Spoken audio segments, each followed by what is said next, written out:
Complete हुआ कि हम ज़ैम को कैसे सॉल्व करेंगे, कैसे स्टार्ट करेंगे। अब हमारा नेक्स्ट स्टेप क्या है कि हम सिंपल क्या करेंगे, दोबारा गूगल क्रोम पे आएंगे, यहाँ आके लिखेंगे वर्डप्रेस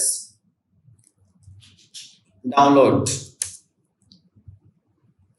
ठीक है, तो ये फर्स्ट आ रहा है wordpress.org, हमने करना है तो इस पर क्लिक करेंगे। इस पर क्लिक करने के बाद आपने सिंपल क्या करना है, नीचे आएंगे, हमारे पास यहाँ वर्डप्रेस ये दे रहा है, इसको हम डाउनलोड कर लेंगे। ये डाउनलोड होने लग गया है, तो जैसे इसकी डाउनलोड कंप्लीट होगी देन हम आगे इसको सीखेंगे कि आगे हम इसको कैसे यूज़ करेंगे। हमारे पास ये वर्डप्रेस डाउनलोड हो चुका है। सिंपल आपने क्या करना है, आपने इस पर क्लिक करना है। क्लिक करने के बाद अब हमारा नेक्स्ट स्टेप क्या होगा, हम क्या करते हैं, हम मिनिमाइज करके जाते हैं दिस पीसी में। दिस पीसी में जाने के बाद हम सिंपल क्या कहते हैं, डाउनलोड्स में जाते हैं। डाउनलोड्स में हम उस वर्डप्रेस की जो फाइल है उसको कॉपी कर लेते हैं। कॉपी करने के बाद हम लोकल डिस्क में आते हैं। लोकल डिस्क में आने के बाद हम ज़ैम को फोल्डर को ओपन करते हैं, और उसको ओपन करने के बाद आपने जाना है HT डॉक्स में, और यहाँ जाने के बाद आपने यहाँ इसको पेस्ट कर देना है। पेस्ट करने के बाद आप इसको क्या करोगे, इसको एक्सट्रैक्ट करोगे, एक्सट्रैक्ट हियर। ये एक्सट्रैक्ट फाइल एक्सट्रैक्ट होने लगी है, तो आप एक्सट्रैक्ट करने के बाद आप क्या करोगे, इसको और ये वाली फाइल को आप डिलीट कर दोगे। ठीक है, अब वर्डप्रेस को ओपन करेंगे तो ये आपका डाटा आ चुका है। और अब आपने क्या करना है, वर्डप्रेस का इसको रीनेम कर लें। रीनेम इसलिए करना है, जो आपने वेबसाइट बनानी है तो वो आप यहाँ नाम लिख लो। मैं नाम लिख लेता हूँ यहाँ दानकाश का, तो मैंने यहाँ नाम लिख लिया दानकाश का। उसके बाद नेक्स्ट स्टेप में क्या होगा, आपने सिंपल क्या करना है, आपने अगेन गूगल क्रोम पे जाना है और यहाँ लिखना है लोकल होस्ट, वो 8080 था हमारा, वो लिखेंगे। उसके बाद आप यहाँ लिखोगे दानकाश एंड करोगे इंटर। तो ये देखें उसने क्या किया, जैसे हमने वो वाला जो हमने फोल्डर का नेम लिखा था वो हमने यहाँ लिखा और इंटर किया, तो ये दानकाश के उसने वर्डप्रेस को एक्सेप्ट किया और देन उसने हमें ये व्यू दे दिया। उसके बाद हम कंटिन्यू करेंगे। कंटिन्यू करने के बाद हम करेंगे लेट्स गो। अब हमने एक डाटाबेस क्रिएट करनी है। वो कैसे क्रिएट करनी है, आपने यहाँ लिखना है local host 8080/php my admin और इसको कर देना इंटर।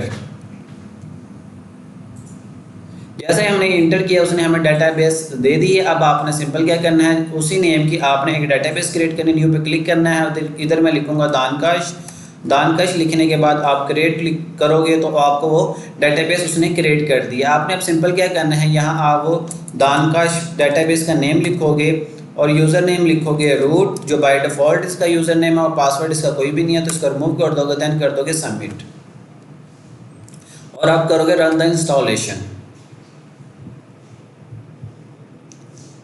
ठीक है, अब आपके पास आ गया साइट टाइटल। आपने वेबसाइट का क्या नाम रखना है, साइट टाइटल क्या देना है, मैं दानकाशी साइट टाइटल इसको दे देता हूँ और इसका यूज़र नेम देता हूँ मैं एडमिन, और उसके बाद इसका जो पासवर्ड है इसको मैं कर लेता हूँ कॉपी, और ईमेल मैं लिख लेता हूँ यहाँ अपना ही, और उसके बाद इसको कर दूंगा यस और इंस्टॉल वर्डप्रेस कर दूंगा। जैसे ही इंस्टॉल वर्डप्रेस होगा तो रिलोडिंग होगी, उसके बाद हमें वो वर्डप्रेस इंस्टॉल हो चुकी होगी, हमें वो एक डैशबोर्ड हमें दे देगा। उससे पहले हमें उसको लॉगिन करना पड़ेगा, थोड़ा टाइम ले रहा है, देखें। ठीक होगा, उसको हम सेव भी कर सकते हैं। हम इसको सेव कर लेते हैं और अगेन इसको करेंगे लॉगिन। लॉगिन करने के बाद हम यहाँ अगेन यहाँ एडमिन लिखेंगे और जो हमने पासवर्ड कॉपी किया तो उसको पेस्ट करेंगे और मेंबर भी, उसके बाद हम कर देंगे लॉगिन। तो ये हमें वर्डप्रेस का डैशबोर्ड प्रोवाइड कर देगा। तो हमने क्या सीखा, हमने ये सीखा इस क्लास में कि वर्डप्रेस क्या होती है, इसको क्या यूज करते हैं, और देन हमने ज़ैम को इंस्टॉल किया जो कि हमारे पास एक सर्वर है जिसके लिए हमें नेट की ज़रूरत नहीं पड़ती। अगर हमने ये सर्वर नहीं यूज़ करना तो हम डोमेन और होस्टिंग परचेज करके भी वर्डप्रेस को इंस्टॉल कर सकते हैं, यूज़ कर सकते हैं, लेकिन हमारे पास फिलहाल कोई डोमेन नहीं है, कोई होस्टिंग नहीं है, तो इसके लिए हमने उसको सर्वर को डाउनलोड किया, इंस्टॉल किया और उसको स्टार्ट किया। उसके बाद नेक्स्ट हमने क्या किया, वर्डप्रेस को डाउनलोड किया। डाउनलोड करने के बाद हम HT डॉक्स में गए, वहाँ जाके हमने पेस्ट किया, देन उसको रीनेम किया।